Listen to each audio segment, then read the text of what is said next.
Greetings and welcome to Searching History, as we take a visual tour of what the New York City subways were like in the 1980s. These images capture the raw essence of an era when the subway was both a lifeline and a danger zone. From graffiti-covered cars to weary commuters, each photograph tells a story of resilience and survival. Commonly described as a cauldron of crime and chaos, over 250 felonies were committed every week, making it the most dangerous mass transit system on the planet. Passengers navigated dimly lit tunnels, encountering everything from muggings to drug deals. The subway's reputation as a hotbed of criminal activity led to a staggering loss of ridership.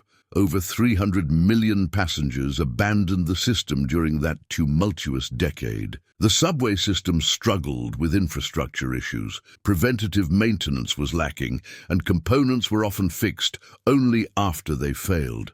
Breakdowns occurred approximately every 6,200 miles, a significant decline from the mid-70s. These breakdowns affected both safety and reliability. By the mid-1980s, 80% of subway carriages were covered in graffiti.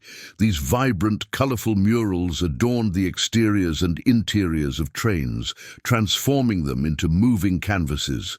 Street artists left their marks, creating intricate tags, throw-ups, and pieces that reflected their individual styles and messages. Graffiti was both an act of rebellion and artistic expression.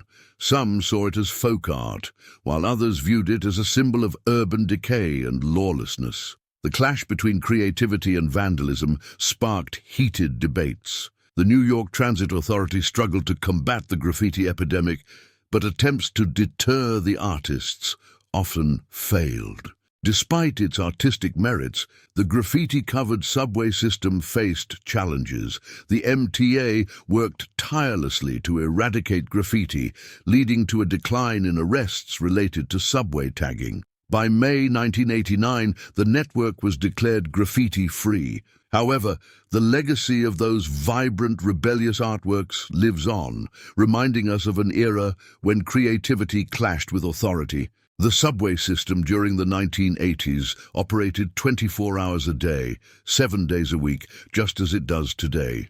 New Yorkers relied on it for their daily commutes, late-night adventures, and everything in between. Whether you needed to catch an early morning train or navigate the city after midnight, the subway was there, albeit with its own unique character and challenges. In the early 1980s, the subway fare was 50 cents per ride. Governor Hugh Carey had promised to keep it at that rate through 1981. However, the system faced financial struggles, and the threat of a fare increase loomed. By the end of the decade, the fare had indeed increased, reflecting the ongoing battle to balance the budget and maintain the transit system. To stay solvent, the subway had to make significant service cutbacks. However, in the 1980s, an $18 billion rehabilitation program was initiated to address the system's decay. Despite the challenges, the New York City Transit Authority managed to open 6 new subway stations, eliminate graffiti from the current fleet of subway cars, and order 1,775 new subway cars. New York City's subway performers in the 1980s were an integral part of the city's underground culture. Although street performing was allowed above ground, subway performances were illegal until the 1980s. However, the elevated and underground platforms were far from quiet. Musicians, dancers, poets, and artists defied the ban, turning subway stations into impromptu stages. Passengers encountered saxophonists, breakdancers, and singers, adding a dynamic layer to their daily commute. These performers, often unsung heroes, contributed to the soul of the subway, a place where creativity intersected with the daily grind, leaving an indelible mark on the city's collective memory. The Guardian Angels, a group of dedicated individuals led by Curtis Slewa, made their debut on the New York City subway in 1979 with a mission to combat rising levels of violence. These young men, primarily black and Latino, had chosen to eschew gang life in their neighborhoods to better their city. clad in red berets and jackets or white t-shirts with the Red Guardian Angels logo, an eye inside a pyramid on a winged shield, they patrolled the subway, offering a visible presence of safety. The Guardian Angels numbered over 500 strong. Their training and audacity stood in for actual civic authority. When boarding a train at night, passengers often felt relieved to see these muscly, red beret-wearing youths. Their presence was flamboyant but reassuring. The Angels had an interesting system for checking train cars. At each station, they would pop their heads out of the open subway doors. If they noticed an unattended door, it signaled that someone needed backup. By the end of 1980, around 700 Guardian Angels patrolled the New York subways, making dozens of citizens' arrests. The relentless publicity juggernaut surrounding the Angels led to an agreement. They would remain autonomous, but receive police-issued ID cards and some cooperation from law enforcement.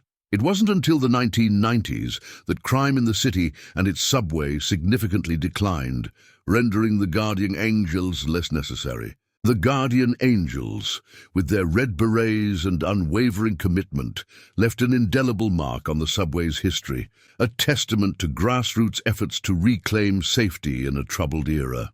During the 1980s, the New York City Police Department, NYPD, played a crucial role in maintaining safety and order within the subway system. To combat the rising crime rates, the NYPD deployed a significant number of officers to patrol the subway system.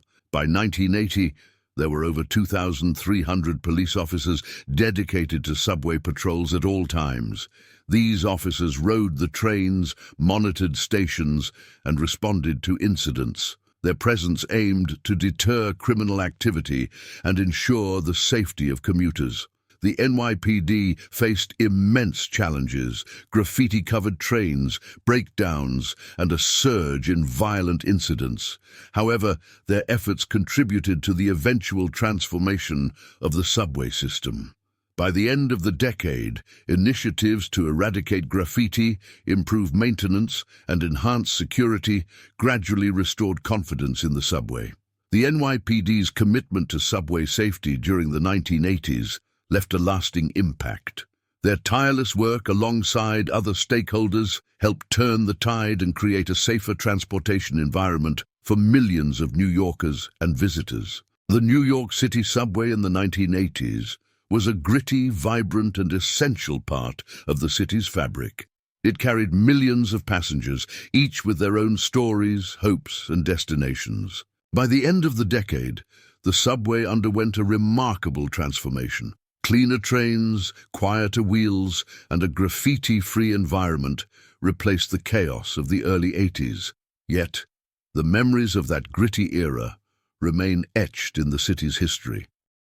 Thanks for joining us on this journey back in time, friends. Don't forget to like, subscribe, leave a comment down below, and we'll catch you on the next one.